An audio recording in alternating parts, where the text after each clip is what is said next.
And welcome back once again, everybody. Today we're going to take a look at the briefcase made by the leathersmiths at Ranchlands Leather Shop in Chico Basin, Colorado.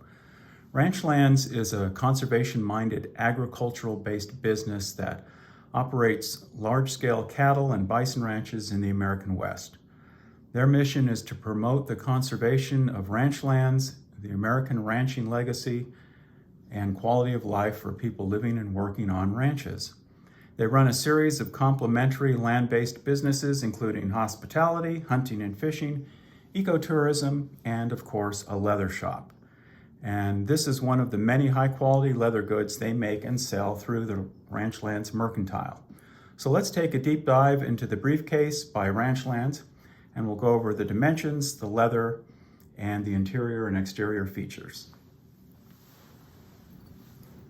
The briefcase is a classic double buckle satchel configuration. It is 13.5 inches wide, it is 11.5 inches tall, and it's a little over 4 inches deep. The leather used to make the briefcase is full-grain vegetable tanned leather. The back panel, the front panel, and the bottom are all made with 11-ounce leather, and the two gussets are made from an 8-ounce leather for a little more flexibility. The product description of this bag at Ranchlands doesn't say which tannery the leather comes from, but it's pretty evident to me that this is saddle skirting from the Herman Oak Tannery in St. Louis, Missouri. The look, the feel, and the aroma are pretty much unmistakable. The leather has a natural surface. There are no applied dyes or pigments. The surface is also pretty much free of blemishes or range marks, as Herman Oak is very particular about the leather they make and sell. All their saddle skirting is made from steer hide, which is the strongest, most durable leather, so they don't use the cows for this product. Given that this is a natural surface, it's going to develop a patina pretty rapidly. However, given that this is also some thick steer hide, it's going to take years for this briefcase to break in, so just be aware of that. If you like this color, it's not going to remain this color very long. It's in pretty rapid succession, probably within a year of daily use, it's going to end up turning this color. This was a scrap of Herman Oak saddle skirting that I used to just practice some tooling. But this is the color the bag is going to end up at. Okay, at some point. The bag is machine stitched, and it looks like it was done slowly and methodically because the stitching looks very good and it's very neatly done. All the edges of the bag are sanded, beveled, and burnished. An extra step that takes a lot of time, but it makes all the difference in the overall appearance and the feel of the bag. So let's take a look at the features of the briefcase. First, let's take a look at the shoulder strap.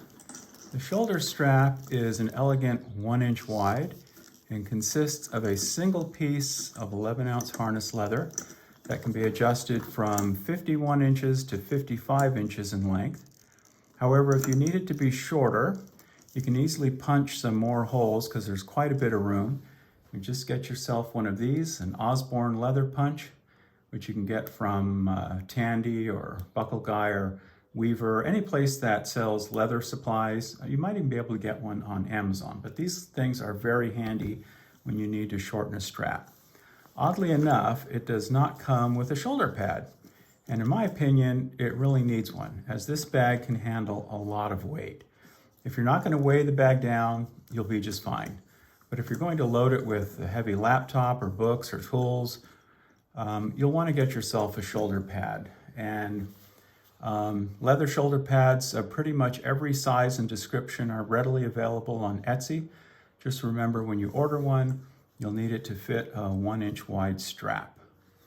So keeping with the fact that this handsome bag is built on a working cattle ranch, the solid brass buckle has this very appropriate horseshoe shape to it, which I think really suits it.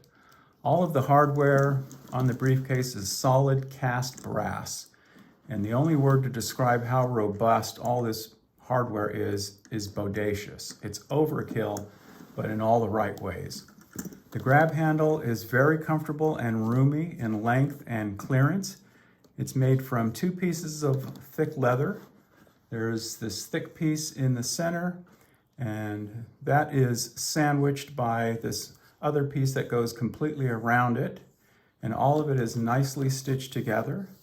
The handle is attached to the bag with these, again, very thick, overkill deep brass D-rings, and they are attached to the bag using these hand-peened brass saddler's rivets.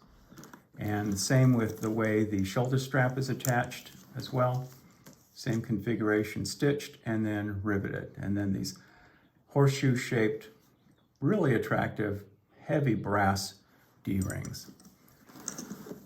On the back of the briefcase, we have a very useful slip pocket that is 10.5 inches wide and 7.5 inches in depth. So now let's take a look at the inside of the briefcase. So now we'll unbuckle it.